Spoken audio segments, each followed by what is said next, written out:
Welcome to the USRL, the United Sim Racing League, Race 1 at Daytona International Speedway. Today we will be piloting 60 laps around this famous 2.5 mile track. Daytona is the site of many starts to many seasons, including the sport we all call NASCAR. Currently we have 10 cars gridding, and it appears as that is our field for the night. Jesse Kaplan collected the pole in tonight's event with a 49.7. Starting second in tonight's race is Dalton England with a 49.7 as well. Bronson Stafford grabbed the third spot. He also ran a 49.7. Starting fourth in tonight's event is Pedro Olivier, and he ran a 49.8. Rounding out your top five for tonight's starting grid is Scott Sons, and he ran a 49.8 as well.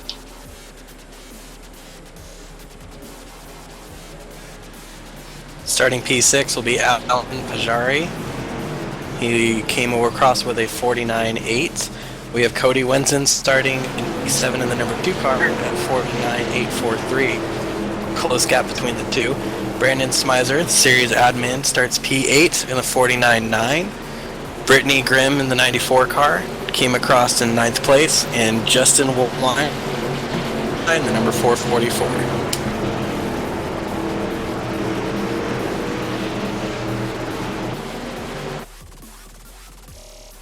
Currently with iRacing build, you have the ability to end them, and we do have an even number of cars in this field, so one should have a partner, regarding that they can actually hook up with somebody, and we could be in for a clean race, since it will be tandem racing. That is the fastest way to go around here in the B car, and could be in for a nice race. Like I said, 60 laps again, and you will have to make at least one pit stop, so strategy could definitely play a role in this race today.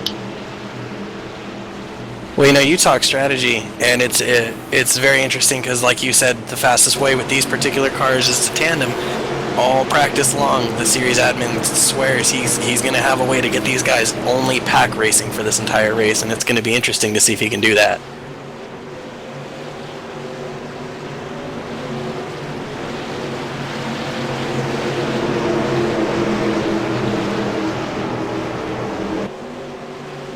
And the green flag is out. Jesse Kaplan leads them to the start. Dalton looks like he will slide in behind him, and everybody looks to have made the start clean.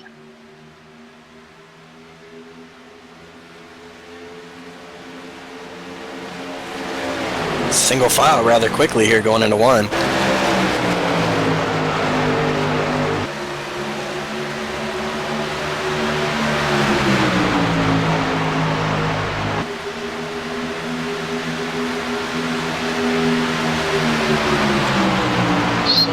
Looks clean down the backstretch. Dalton is pushing Jesse into turn 3. Like John said before, you can push to a certain degree. These guys are running a minimum requirement of 50 tape, so definitely you can't push for more. So it looks like they have made about a second lead on the third place car. Comes across the lines, actually only 4/10. They've closed it pretty quickly, as Bronson Stafford and Scott Sons have teamed up a little bit, and they are somewhat cutting into the lead, but so far it's still all Jesse and Dalton. I guess the question is going to be how long until they have to swap if Dalton decides to stay on his back bumper.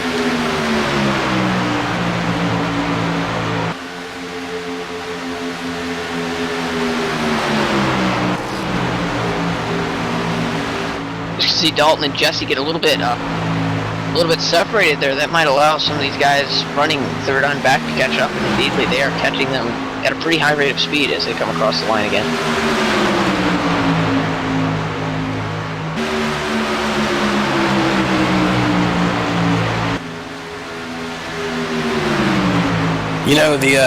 I think the interesting thing here is we already have 3 cars that have just completely laid back, and I kind of feel like they might have fallen too far back for this early in the race.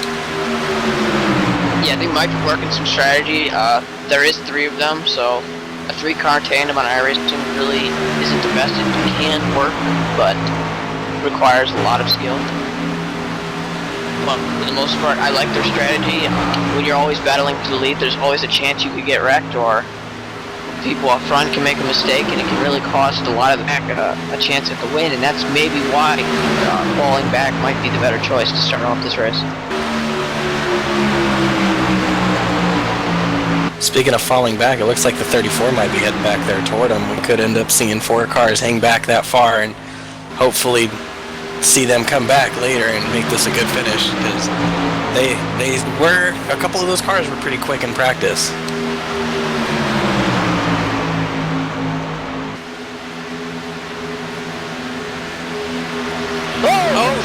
There goes the 22, the 7, the 5's around. Jesse's around, there goes Alton too. And that is half the field for you folks. Is out. There goes the 22 into the 5.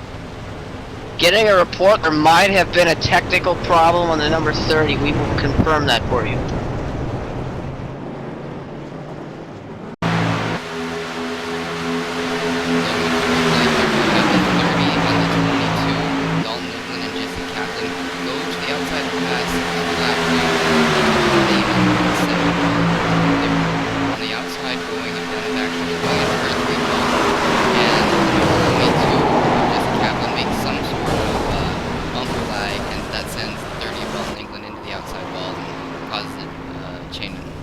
chain effect to where the 22 of Jesse Kaplan came down and took out the 7.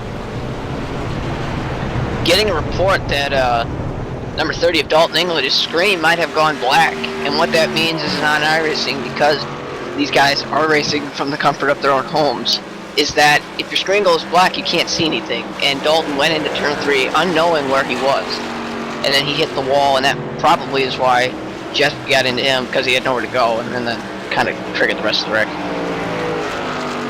Well, with no restarts available today, this will sadly potentially end quite a few of the drivers' nights here, so hopefully some of them can stay in this, but a lot of hard hits in that one.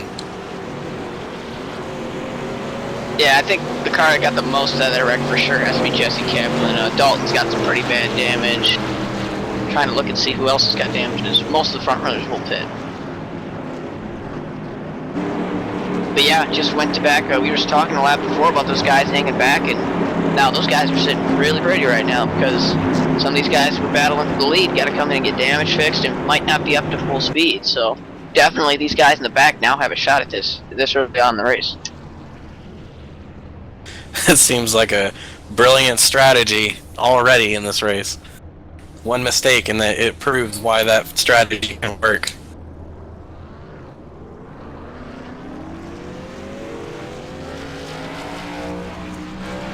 And as these guys continue to complete their pit stops, we'll take a quick commercial break.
Alright, and we are back here at the USRL, first race of the season at Daytona, where we just witnessed a very hard wreck to start off the event, and most of the leaders did have to spend a very long time on pit road. The number 7 of Scott Sons has actually gone a lap down, so we currently have 9 cars in the lead lap. There are still 3 cars in the pits right now getting service to their vehicles.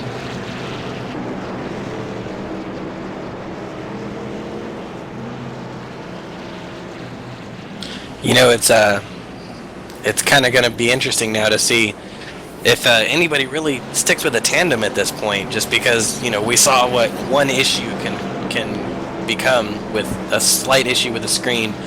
One car goes into the wall and most of the field disappears. I wonder how spread out these guys would be willing to get here and still remain in the draft.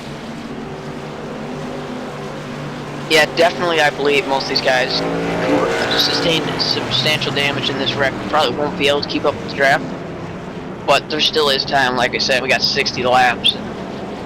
Pedro's going to come across the line to take lap number 8, so we got plenty of time in this race left. So let's get a quick update. As the pace car passes the start-finish line, we are down to 6 cars in the lead lap. The first car 1 lap down is currently Brandon Smizer at the moment, but we have 3 cars 1 lap down, and Scott Sons has apparently pulled it behind the wall, at least for now. He's currently 2 laps down. I heard a little bit of chatter on the racers radio. It sounds like their Smizer had a little bit of an issue in the pits and was trying his best to get going. So there looks like they might extend this yellow and try to get that fixed and get him back on the lead lap.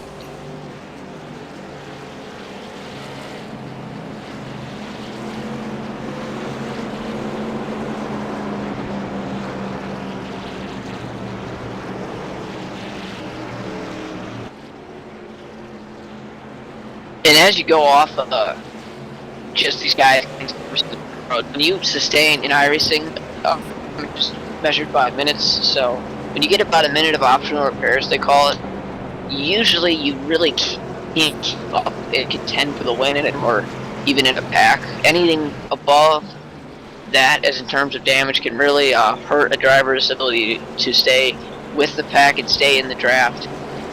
And I believe guys like Alton and Brandon have sustained quite a lot more than 1 minute, so they're going to have problems as well. But looking at some of these other guys that might have got a scratch in the wreck, I think most of these guys are going to be just fine. I think those 2 are the only 2 that will probably have significant damage. Well, hopefully that is the case, and those are the only guys with some damage here. We can keep a lot of these cars sitting in the draft, because it definitely looked to be a promising start, and it looked like things are going well. But again, mistakes happen, issues happen. Dalton had his screen go black, and just like that, his race is potentially completely over with, if not, majorly hindered. So hopefully the remainder of this race can stay pretty clean, and these guys can have themselves a good race to the finish with, like you said, a 60-lap race. Plenty of time for them to do that. Yeah, absolutely. As might have some more difficulties here, as Brandon is stopped on the apron in turn 1. They're still trying to sort stuff out. We might see another caution thrown here. See what they're doing.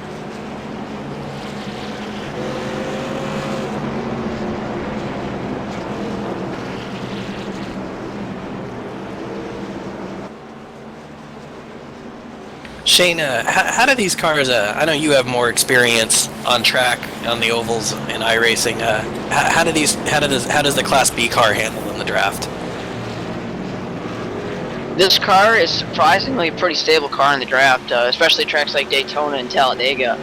The V car, as it's called in iRacing, it's the nationwide car in real life, is really, especially with the setup they're running, it's really stable. You can have a lot of fun. You don't need to put a lot of wheel into it. It's usually a great set and a great way for beginners who are just joining and really getting into higher level NASCARs to really look at it as super speedway racing in the nationwide car. And it's a lot of fun. It's easy to drive, and it's not a lot of skill required to go fast. Well, hopefully the whole field can remain to go fast in this one, then it looks like we might be coming to green this time around. Yeah, we might, as looking at this, as the 94 Brittany Grimm is currently on a wave by. She's halfway down the backstretch as the field's in the coming to the tri-oval, so looks as if we'll go green.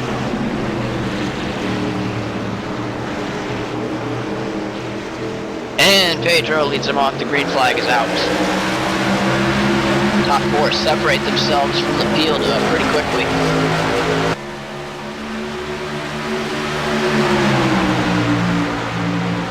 The 20 was the only car up there at the front of that pack when they had the issue going into 3, and he got extremely lucky, and the issue resolved itself for him, and he was able to clear everything before the cars came down. So being that guy that was up front and getting aggressive early, I could see him pushing this 34 right clear of these guys and just hauling away.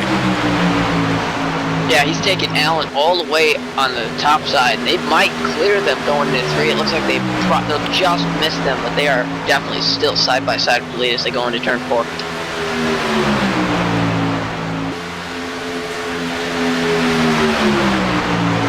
Sadly, it looks like the 2 who restarted right behind the top 4 is way off the pace, so it looks like he's not going to be able to stick with the draft. So hopefully these 4 can provide some good excitement for this race.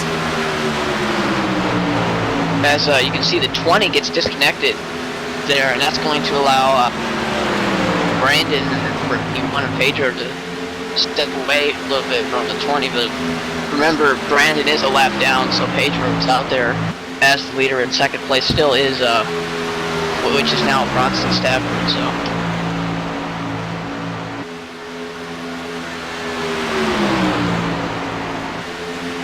They're pulling the 20 pretty easy right now, and that's what tandeming racing can really do. It allows both cars to work together to cut the draft down, and it allows you to pull away from a car, just like the number 20, Bronson, who currently has no drafting partner, and that's really the key to Super Speed race. You mentioned stability in the draft earlier with tandem racing. Does that stability stick around once you lay onto the back of the car in front of you like that, or does that start to play with your handling just a little bit? As these guys perform switch to the lead, but especially when you're in the draft, the car is stable. I mean, depending upon how hard you're going at it, definitely when it comes down late into the race, you will see these guys be a little bit more aggressive than they are right now, as the 20 has closed it up in the front. But in this car, the draft, especially when you're up close to someone, there is something in iRacing called bumper hook that you always want to be aware of, and sometimes you will be riding behind somebody, and it'll hook your nose off the back bumper of your partner. It will cause you to get sideways and maybe even lose the car. If you can avoid that, for the most part, tandeming is a lot of fun, and it's pretty stable, and it's not hard for an average person to do. And you see here, the leaders have now, the 5 car moved aside, and the leaders are now together heading through 1 and 2, just continuing to pull away from the effective third place runner in the 34, Alan Pajari, and sadly he was unable to stay with the 20 as you mentioned earlier, and it looks like unless something slows the pace down, these 2 are just going to be able to push right away from him. Yeah, and with Brandon pulling away from there too, he is unable to get his lap back too. He's actually 2 laps down now, so he is definitely in a hole to start this race. But Pedro and Bronson really are in control of this race early on, and they will still have to fit again. They're not good on fuel, and that'll definitely factor into the strategy as this race continues. Now, we saw there with the leaders heading into 3, we just passed the, I believe it's the last remaining cars that were on pit lane getting their repairs. So, I mean, everybody's still on track. Obviously not up to speed with the Super Speedway package after that damage, but everybody's still on track for this race. So 1 or 2 wrecks and some lucky timing with repairs, as you mentioned earlier, and these guys could kind of become a factor in this again. Yeah, but looking at the last 3 cars in the spec, Scott Sons, Dalton, England, and Jesse Kaplan, they're 5 or more laps down. So they're definitely motoring around just for points for right now. Little competition between the 3 of them. You know, who quits last. You always want to go out there and give your effort, especially when you're going for a championship. And even if that gets wrecked, there's no exceptions. You should be out there, even if the car's jump, trying your best to get the maximum amount of points to start off the season, especially. Definitely not a good way to start the season, DNFing. So it'll be interesting to see who holds on the longest in this one. Yeah, I can definitely tell you from experience, from getting wrecked and having to drive a junked car, it's not fun. Believe me, I think they've got to be bored out of their minds right now. But, you know, for the points, I think it's worth it, so.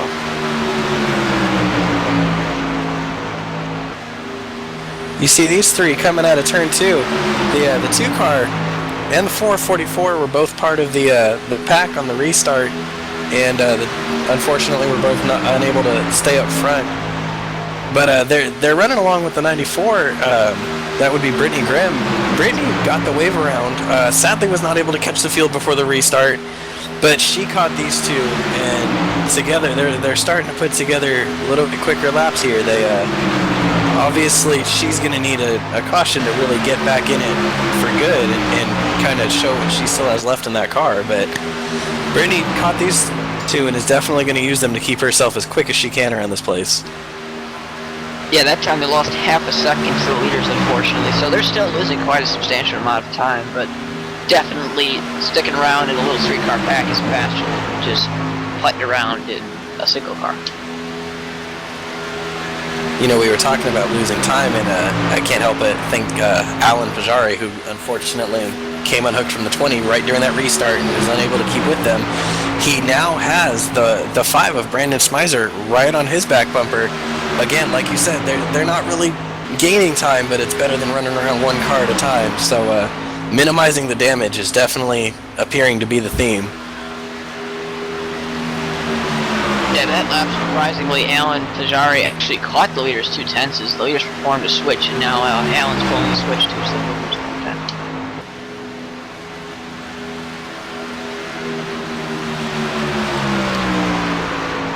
So as we watch them complete this switch, again, you have more experience on the ovals.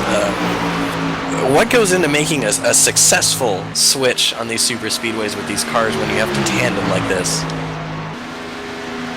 Well, switching to a person who's foreign to NASCAR super speedway racing, that switching can be a really confusing term. But when the back car who's pushing, when their motor overheats, they have to get air, and it's pretty simple. The fastest way to do that is to switch, where the front car will pull up, let the car who is pushing him or her go by, and then fall in behind and start pushing that car.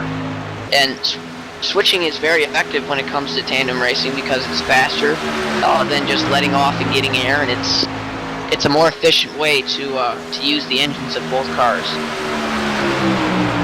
So switching, it's not hard to do, but perfecting it is definitely something that drivers continue to improve on each and every time they super speedway race.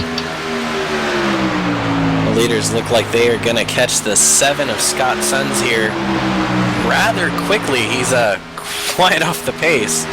So hopefully, nothing goes wrong, and hopefully the car's not shaking on him too much, and he can keep that car nice and straight as they come by him here.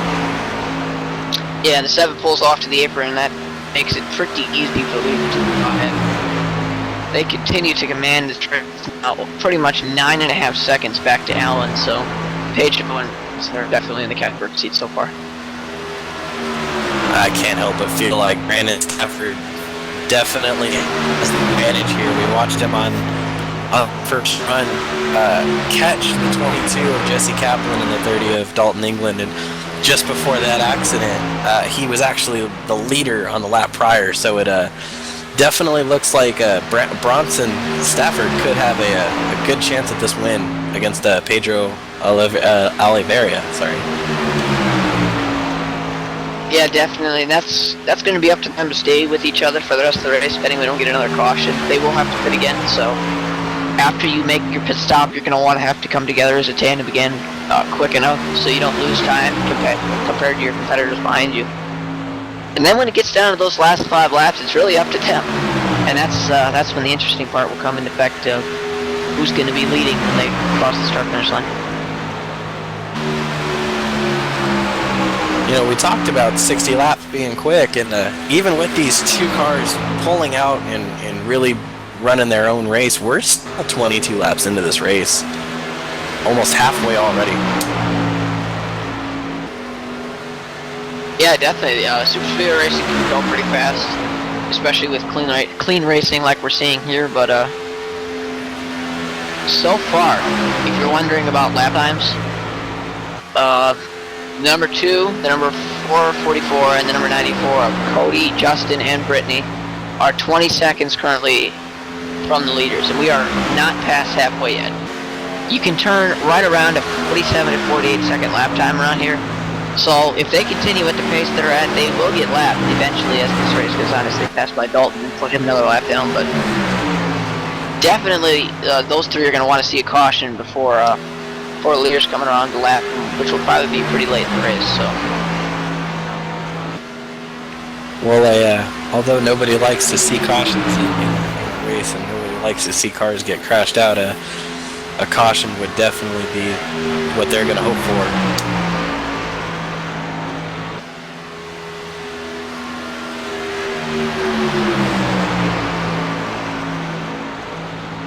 And as we're seeing pretty clean racing out front, we're going to take a quick commercial break. We'll be back. You're watching the USRL League's first race of the season.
Welcome back to the USRL's opening race at Daytona.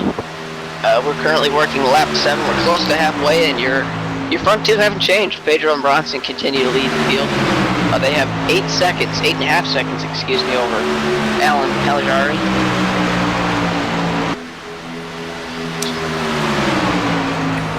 You know, while we were away at caution, or under commercial, sorry, I heard some conversations coming across on the driver's radio. There are discussions of a competition yellow Again, just because of the fact that a couple cars got disconnected due to repair times and everything else. So just to kind of bunch the field back up, they are considering a competition yellow here, and that would definitely bring people like Alan Pajari back into it, and Brittany Grimm, who again got that wave around and just couldn't quite make it back in time to join in with the field on the restart.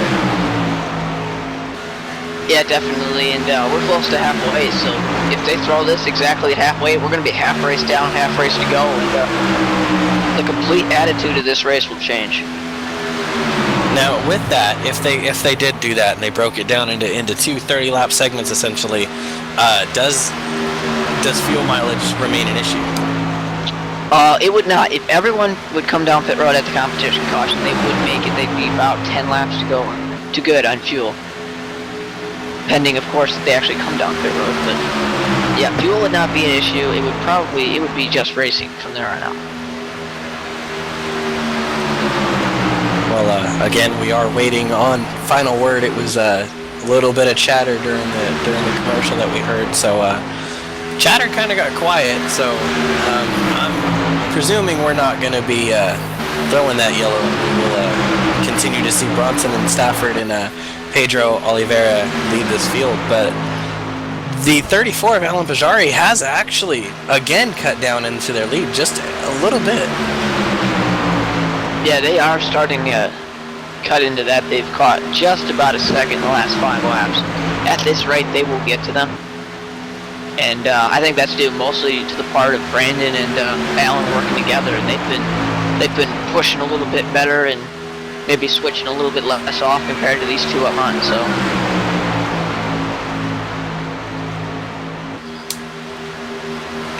as here you see, we are on board with Brittany Grimm running behind Cody Wenzen, and it looks like the lights are flashing. Looks like they did throw that competition yellow.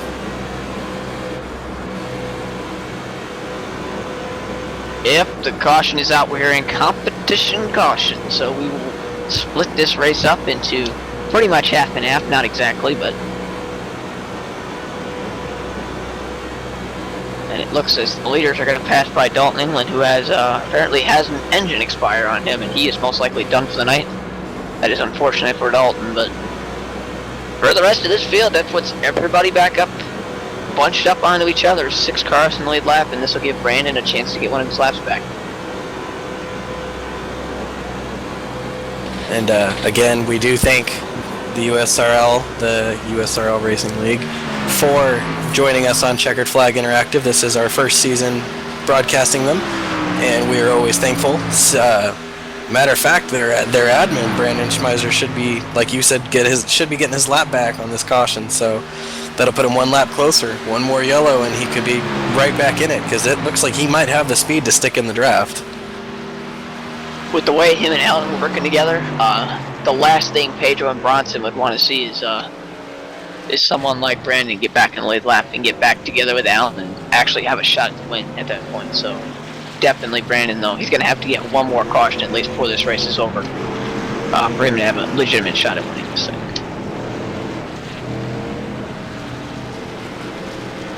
Another thing to bring up here, we are halfway, so you will be able to make it on fuel if you pit right now, so fuel will no longer be an issue.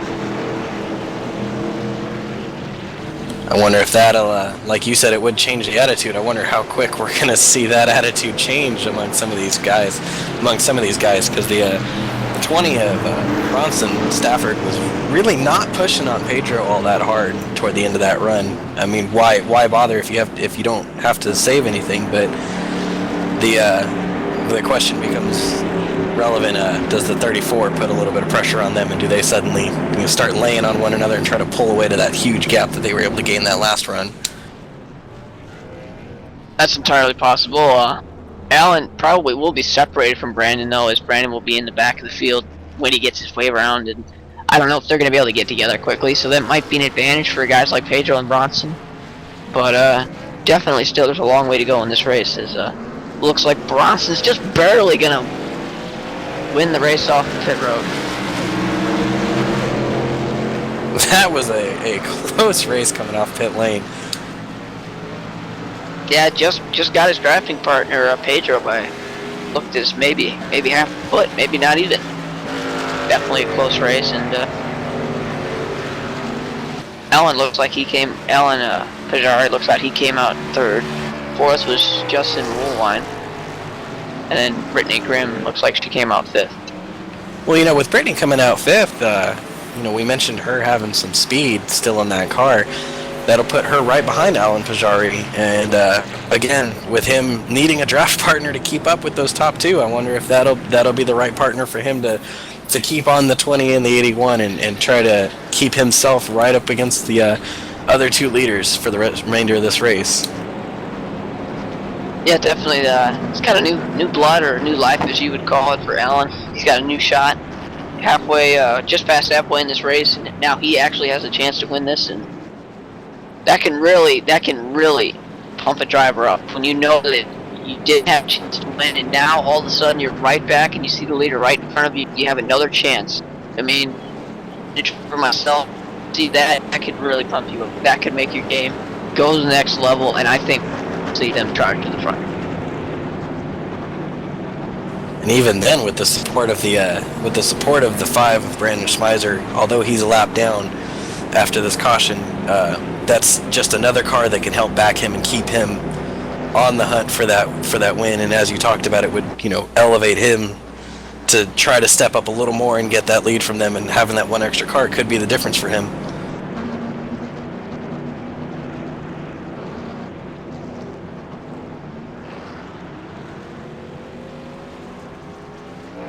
I guess you could say 8 tires are better than 4 in a race like this.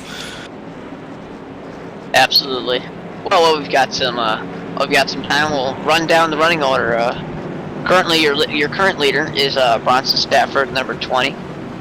Running second is Pedro Oliveira, and he's in the number 81. Running third is Alan Pajari, and like we said, he has a legitimate shot again. Running fourth is Brittany Grimm, who finally is caught up to the field, so we'll see what she's got. And running out your top 5 is Cody Wenzen. The 6th position is the number 444 of Justin Woolwine, the last car on the lead lap. Again, lost the draft a little on that restart. Hopefully he can stay in it this time around. The first car off the lead lap is the number 5 of Brandon Schmeiser, running 7th. Scott Sons, 13 laps back in position number 8. And Dalton England, who we sadly saw pull off track with a blown engine right as the competition yellow came out, in 9th. And Jesse Kaplan remains in the pits after a couple attempts here and there. 22 laps down in 10th place. Yeah, Dalton has pulled it behind the wall. That car is done for the night, and definitely a tough break for Dalton as he is looking to probably run the entire season. So not a good way to get your points campaign started off at Daytona. Luckily, there are some interesting tracks on the schedule. I know personally, I've always enjoyed watching races at the Las Vegas Motor Speedway, and I know that pops up on their schedule. So some other interesting tracks that Dalton could use to get himself right back in the points. Just as we were talking about it in the garage, another car is pulled into the garage and is called tonight. Scott Sons, number 7. He is done for the night, running 8th. So he is finished as well. And Jesse Kaplan, who's still sitting on pit road getting lengthy repairs done. As you can see, Brandon Schmeiser gets the wave around here, but Jesse's got a chance, who's currently running 10th. He's got a chance to finish 8th. If he can go out and turn 9 more laps and pass these 2 guys in front of him, and that will help his points campaign for sure. We know the interesting part during all of this caution, while we were running down the order, it looks like Scott Sons disconnected from the server, as you said, and Jesse Kaplan did take back and went around under yellow. If he can go out and just stick it out, he could put himself all the way up to P8. You know what? With a 10-car field here today, gaining those 2 spots could be the difference maker for his points if he's running the full season. Definitely. When you're running for points, you want to make the best of every race. Even if you get wrecked, you always want to make sure you get the best possible points out of every race. And definitely, if Jesse can go out and make 9 more laps, that would, like we've said, definitely help him out. So we've got the 1 to go as the field is halfway down the backstretch. Brandon Schmeiser did get the wave by. He will sit 1 lap down. Like I said before, he'll need another caution before he will legitimately be considered a chance to win this race. And when we restart, we should, and I say should, We should see 25 laps. So definitely still quite a lot of time left for some of these guys running up front to lead, but at the same time, times for, like we said, Alan to get up, or maybe a Brittany, or maybe even a surprise like Justin Woolwine to go up through the field and maybe have a chance to win this thing. With that wave around, the 5 did actually make it back, so we have 8 of our 10 cars in this pack as they come to the restart. That could again be that one horsepower oomph in the draft to get somebody up there. And the green flag is out. Bronson Stafford gets a great start, and he will move up or move to the middle, at least to 81 to pick up his drafting partner. And we'll see if Alan can hook up somebody. As it looks like Brittany is coming toward his back bumper. And Justin Woolwine's up there. He's without a partner, but he's definitely got to find someone before these guys start checking out. Looks like they're here they go. They're going to connect on the bottom. Brittany Grimm and Alan Pajari are going to come together on the bottom here, and they're going to try to stay in touch with Pedro and Bronson. And Brandon Smizer could hook up with Justin Woolwine. We could see 3 tandem pairs for the top to determine the top 5 running order here very soon. Yeah, as you can see, I think that would be Brandon Smizer's best chance too, as he's the first car one lap down, so he needs just one more caution. He can be back in the lead lap, but these 2 tandems up front look to have the best shot at the win, and we'll really get to see as the laps go by who has the better strategy is in terms of when to switch and who leads and what moves they make. Is these two guys up front, Pedro and Bronson, who have been leading most of this race, now actually have competition for their position.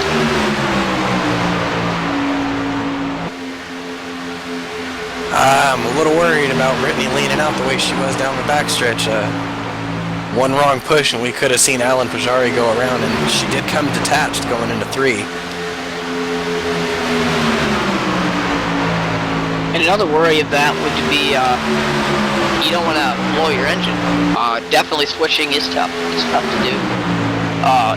If you don't know these drivers, that's the thing about iRacing. It's not like NASCAR where you can have relationships that go on for years. It's a brand new league. A lot of these people don't know each other, and switching is something that requires a lot of communication between the drivers. Definitely, we might have seen some miscommunication between Brittany and Alan, and that might have caused them to get separated right now as they are.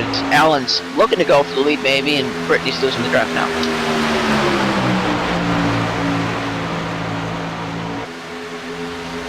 Yikes! Hopefully she can stay in at least Alan's draft and get pulled back up there, and they can try to make another run at him. Because without that draft, Alan's just going to sadly lose them again, and that was definitely his chance to stay right on him. He even pulled out going down the backstretch, hoping maybe he could get a run around the 20 and just kind of pull the 81 away. But sadly, it wasn't meant to be that time by.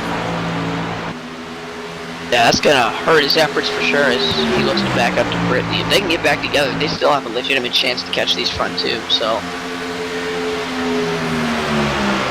but you don't want to waste a lot of time and let these front riders get away.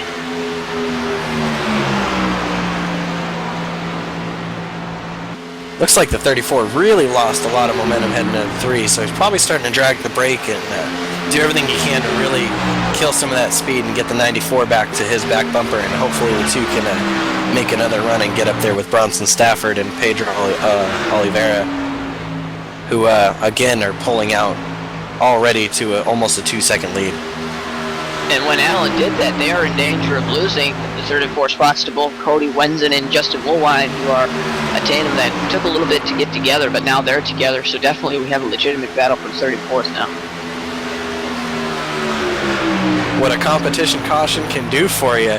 Suddenly we go from the 2 racing up front to a 4-car battle for 3rd here going into turn 3.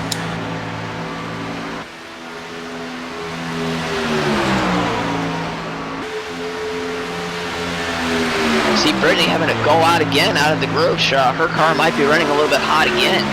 That, or they might be trying to perform a switch. I really don't know what they're doing. As she pulls out to maybe pick up the 2. Interesting. And now she gets the 94. They save it. They do save it. Looks like it. Brittany's having problems. They do gather it up. What a save. That's gonna hurt their efforts, but they saved his. Whoa. There goes Brittany on the wall, inside wall. Her car looks to be done. Substantial left side damage, and that's pretty much going to end it, and there goes the caution. She did everything she could going through turn 2. I mean, that car was every which way but straight, and sadly she got the wall after everything, and that sent the car straight to the inside.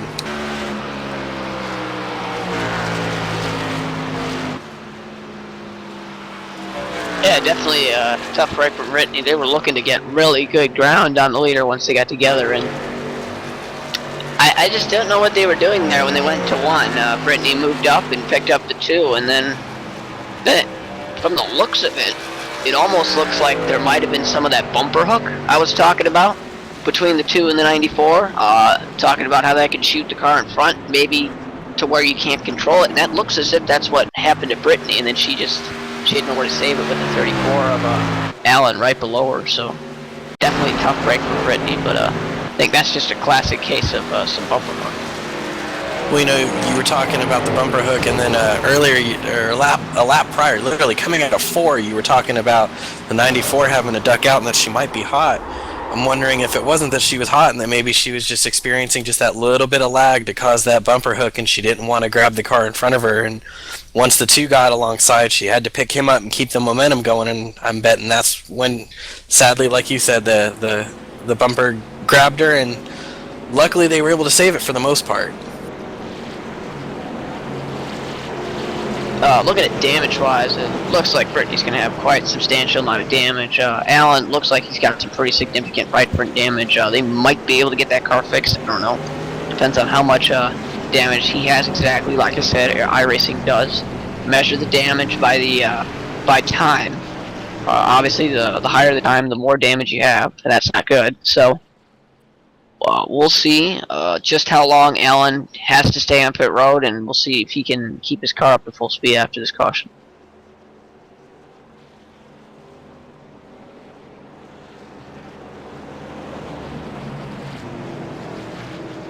And as we see some cars on pit road, this is a great chance for us to take a commercial. You are watching the USRL's debut race at Daytona. We'll be right back.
We welcome you back here to Daytona as we're coming to the green flag with what looks like about 15 laps of racing left here for USRL's debut race. Overall, for a debut, I'd say this definitely still looks promising. We still have about 5 or 6 cars on the lead lap. I'm thinking all of which are probably still in contention, and the green is back out. Yeah, as Pedro gets off to a great start. Quick note to clean up here is Brandon Smizer was 2 laps down to start after that first wreck. He's back in the lead lap, so he's definitely got a chance to hook up with either Alan or someone else in this little pack and have a chance to maybe win the race. Looks like he's going to hook up with Cody Wenzen coming through the turn, and the 4 cars on the bottom could not stay straight through that turn. Everybody just a little bit of wiggle. Looked like 2 or 3 of them might have come extremely close to clipping that apron, but your 6 remaining cars on the lead lap are all right here together, and hopefully the 2 and 5 can stay in it. Yeah, we were talking about Jesse Kaplan earlier and how he only needed to make 9 laps to get 8. Well, he did that, and Brycey did that. He pulled it off, and it's done tonight. So we're on 7 cars running as Brittany Grimm is, I believe, currently in the pits. So yes, she is. So definitely the top 6 are the most legitimate chance at winning.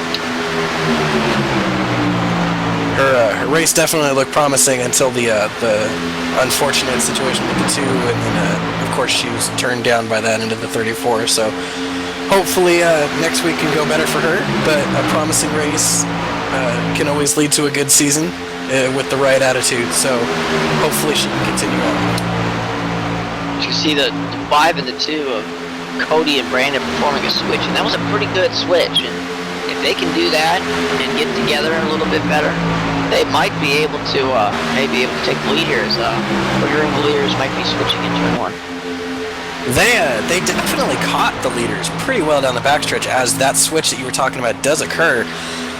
It'll be interesting because they caught them rather quickly down the backstretch. So hopefully the 5 and the 2 of Brandon Schmeiser and Cody Wenson can stay in this and keep the pressure on these 2 leaders. And they do, as they might be looking for the lead if they got enough steam, and they are side by side, 2 tandems to the lead going in 3. The switch between the 5 and the 2 a lap ago almost looked like the 5 just shoved him off into the turn. So as aggressive as it looked, it worked. These 2 got together quickly, and they are working back on these leaders. If they can just stay connected, they can definitely put some pressure on Bronson Stafford for the lead here. Yeah, and switching could be if you can do that, that could be a real equalizer. If you're not a great pusher, and maybe Cody might be finding that out, or it might even be Pedro. We don't know yet, but if you can switch good and gain time that way, you still have a chance at the lead. You don't need to be 110% the best pusher out there to still have a chance at winning. So, and these guys are still keeping it together pretty cool. So. I don't think Brandon wants to make that move yet because it looked like the 2 just kind of got buried in his back end going into 3. Like Brandon might have checked up just a little bit as they might be switching. Looks like they came disconnected. That could be the chance for the 5 and the 2. Yeah, and the 20 is having to move up there and give up a little bit of ground to get back to the 81. That's going to allow the 5 and 2 on the inside to catch up, and now they're side by side, pretty much dead even going into turn 1 here. We're right around 21 to go. They might as well get that swapping, and it looks like that's what they're going to do. Get it done now that they're behind the 5 and the 2. We haven't really seen Bronson Stafford and Pedro Oliveira behind anybody as far as racing goes all day, so it'll be interesting to see what they can do now, having to pass this other tandem.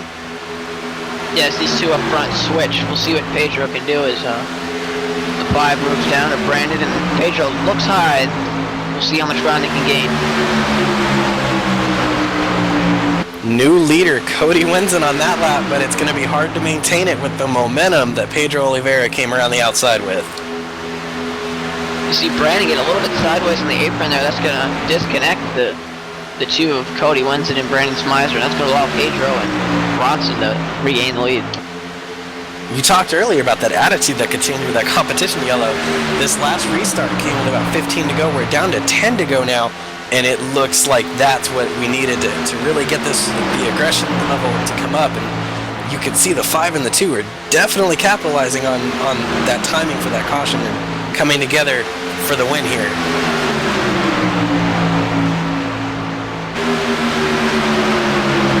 And the timing and scoring monitor resets, and that does put Pedro and Bronson back at top, and they are switching again in 1, and we'll see what they can do. So both tandems are switching. Almost looked like Cody might have been trying to steal Pedro away there for a second. Yeah, it did look sneaky. We don't know, but nonetheless, both tandems make a switch, and looks as if Brandon and Cody actually benefited from that switch as they caught up pretty substantially. You know, we talked about the draft and the tandems and how they all work earlier in the switching. Could that have does that typically get you that extra boost if you can swap the tandem like they did and just time it right to where the draft essentially covers the entire track for you? It definitely can, because the quicker you get back together and you're able to push and create speed compared to your other competitors, that's going to give you an edge, because that allows you to, in this case, if you fall behind to draft, you back up to the guys in front of you. It's definitely an equalizer. Definitely.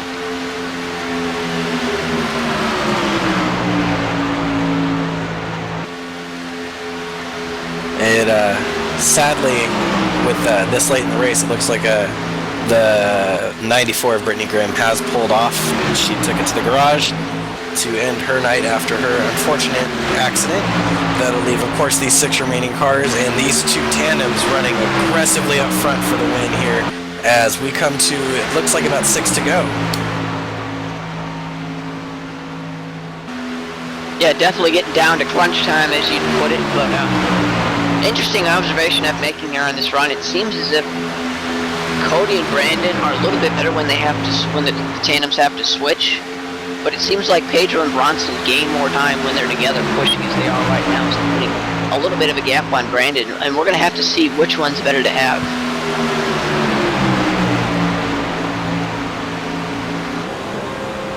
And you're on board here with Cody Wenzen. As you can see, he tries his best to lay into the back of the 5 of Brandon Smizer.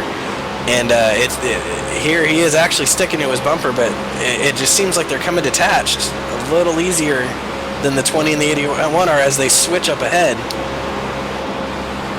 Definitely. All it takes is one mistake, one mistake on the switch, or maybe even another bumper hook episode could happen, and that could really change the outcome of this race. But that looks like a pretty good switch from Pedro and Bronson, and they look to gain a little bit of ground back that they lost by switching. Here come the 2 and the 5 now for their switch heading into 3. Hopefully they can minimize this loss here and keep on them, because it's been a good little race here after this restart, watching these 2 keep up. Yeah, it looks like Cody and Brandon got separated there, and I think that might have been the mistake that Pedro and Bronson wanted to see, is they're now pulling those guys pretty quickly now into 1. Well, as that happened, it looked like something might have happened in the back to the 144 car. Justin Woolwine, he is immensely off the pace, and he was pushing Alan Pajari to try to keep those 2 within touch of the pack. And obviously that unless something happens here with these front 4 cars, which it doesn't look like it will, that should spell out the end for both of those cars. As Luder's make a switch, it looks like Justin might have came off too, and it looks like, yeah, he comes off too, and might have had another bumper hook episode off Allen's bumper, and ended up going for a spin down the backstretch. Surprised that didn't bring out a caution, but he was able to get it back going and staying green nonetheless.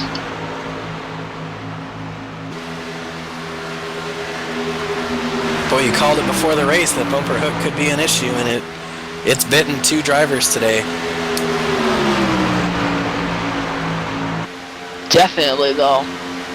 Definitely, it's not out of the equation yet, as we're down to the end here. All it takes is for one of these 2 tandems up front to have bumper hook, and that could easily take someone out of the race, or even create a wreck at the worst possible, situation. don't count the 2 and the 5 of Brandon and Cody out yet. They have caught the leaders yet again. And it's getting down here with 4 to go. Boy, talk about momentum. Those two hung in there, and they are right back on the back end of Bronson Stafford. This, again, could become a very interesting finish with this tandem coming from the beneficiary of the lucky dog, Brandon Smizer, and Cody Wenson, who's just been hanging out after that first crash.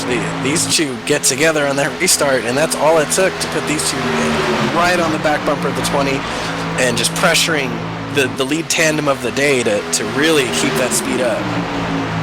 Interesting observation I'm making here. It looks like Brandon, instead of switching, is actually trying to hang his car out and cool it down, and that's allowing them to stay close. And I think they're trying to save it for the end here when they get down to the final lap, to where maybe the 20 of Bronson and 81 of Pedro might have to switch. That might put Cody and Brandon in catbird seat here. How long do you think that these guys can last if they're pushing, especially for somebody like Brandon, who is just pulling up every now and then to cool it? Do you think 1 or 2 laps of just laying on the car in front of him is going to last? Well, it depends. I for sure think Brandon will be able to go farther than Bronson would pushing, but these cars, when it gets to 300 degrees, the gauge inside the car will blink. And the Nationwide car is known for where you can actually push about a lap with that blinking, if at the very most. Obviously not a risk you want to take in the race. That's more something you would do toward the end, and we might see that here with 2 to go, is someone start pushing and give it their all, and if it blows, it blows. It's just going for the win. It's interestingly enough, while the 20's trying to lay back doing the same thing Brandon Smizer's doing, the 2 of Cody Wenson would not relinquish his back bumper, and it shook them up a little coming down the front stretch, and it looks like they're going to make a move to the outside here. It's going to be a tandem race from here, it looks like. Yeah, Bronson, once he saw those 2 get side by side in front of him, he got right outside 81, and the 5 and the 2 get maybe separated. Maybe Brandon's getting a little bit hot. Wrong time to be getting hot. They're coming to the white flag.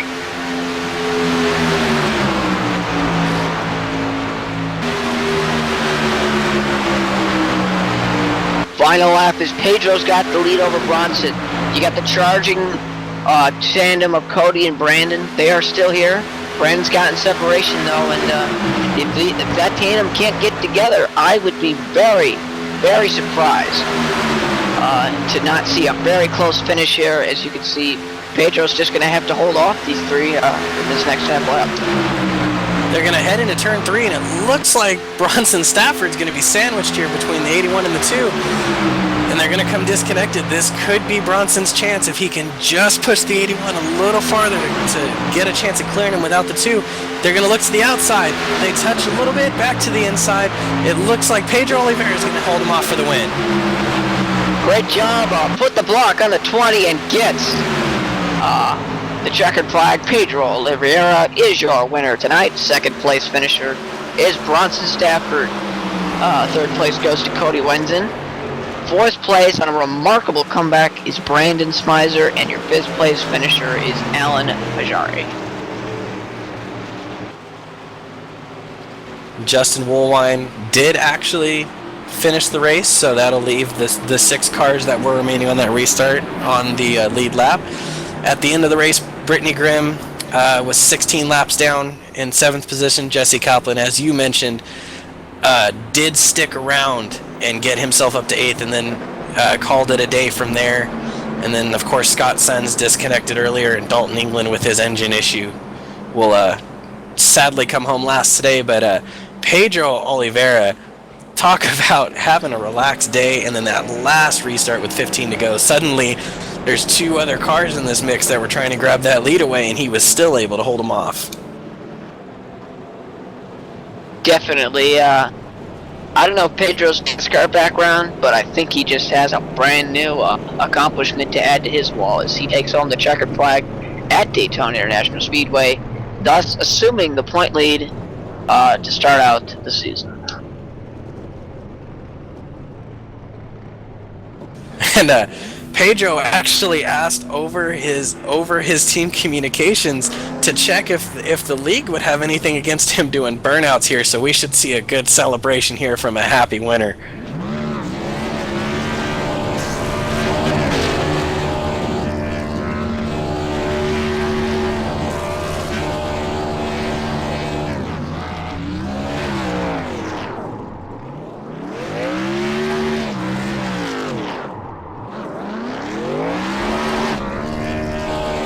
bounced it off a wall a couple times there, and that is definitely somebody excited for this win. Doing a little celebratory burnout in the grass, and definitely a great way to end tonight's race. And while Pedro does his burnouts, we'll send you to a quick commercial break.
Oh, wow.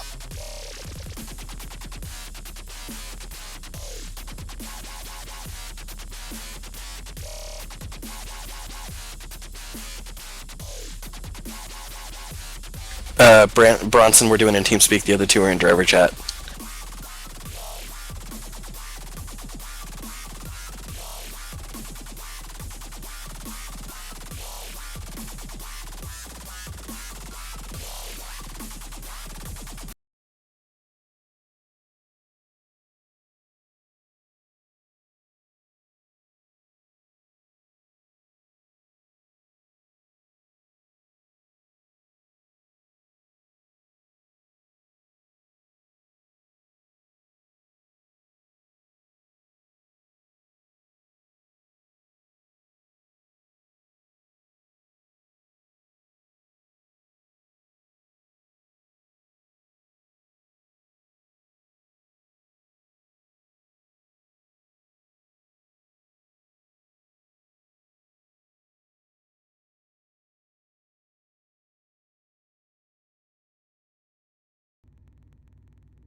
Here we are back at the opening race of this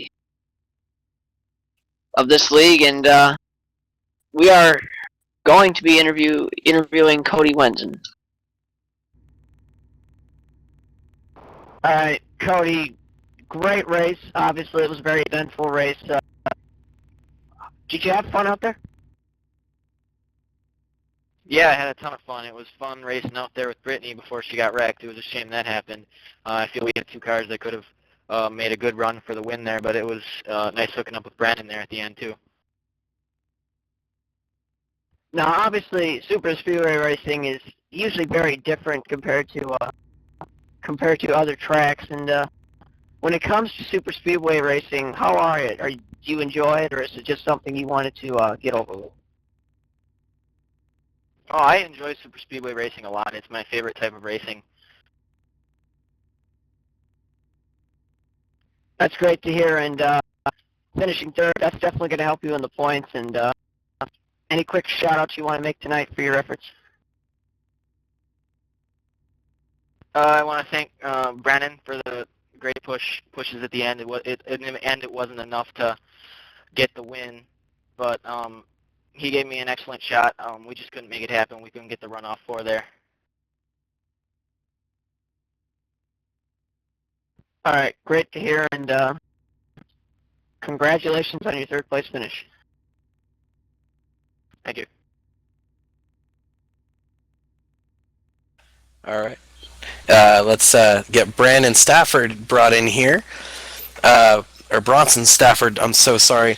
Bronson, you ran up front all race long working with the 81, and that last second move out of 4 almost worked for you. Overall, how'd that race go for you? I don't know. I found the race went pretty good. I just kind of almost got caught up in the early wreck. I'm kind of happy it happened just behind me. But yeah, I just worked with the 81 the whole race. It was a lot of fun, honestly. We did a little bump drafting in practice, and I liked the way he pushed, so I just kind of found him, and we just kind of stuck together and got to the end. Definitely watched you two all race long sticking together up there. Did you feel a little bit of pressure when the 2 and the 5 got together after that restart and they found their way to y'all's back bumper? I mean, kind of, because there was the whole other run before, I believe the 30 car lost its engine. The 81 and I were just kind of out there by like 8 seconds, just kind of riding along, counting down the laps, and then we get going green and we have to actually race for it. So it's like, it was a little bit different compared to what the rest of the race was, so it kind of builds on you. I wouldn't really say pressure, but it's more of just, I just started running these cars, and I don't know them, so I'm just kind of trying not to make a mistake. I was a little nervous, not really pressured. So one of your first races in this car? Yeah, I just bought it today, like an hour before the race or whatever. So it was definitely a good way to get used to the car and feel it out. Well, for a first race, I definitely commend you for running with the 81 all race long and coming home second today. It's always a good way to start a season out. Are you running full time this year? I wish I was, but I'm missing a lot of the tracks as my account is kind of newer, so I'm missing a lot of the tracks. And I actually I'm running for an F1 championship, and we're just in like a 2 to 3 week off week right now. So I'm just gonna I'm gonna run whenever I can. Probably gonna try and make all the super speedway road courses and just really do whatever I can. Well, we look forward to calling your name out in the future here at USRL. And, of course, at the end of every interview, anybody you'd like to say hello to, any shout-outs you've got? I really have no idea who's watching, but if anybody is from people I raced with on Enter 2003, sup guys, finished top 2 after being wrecked every race in that. But yeah, just a good win to the 81, and that was a lot of fun. Well, we definitely hope to see you back. Thank you. Thank you. At this. Victory Lane here with Pedro. And Pedro, how would you sum up your efforts tonight? Oh man, I'm really happy. It was my first victory on a super speedway. I just had to say thank you for the number 20 for bumping me for the victory. I have to say sorry for him because I blocked him on the last lap. But you know, this is Daytona. I'm just really happy for winning for the first time here.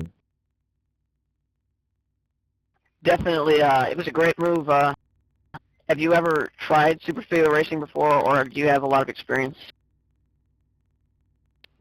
No, no, I don't have too much many experience here in super speedways.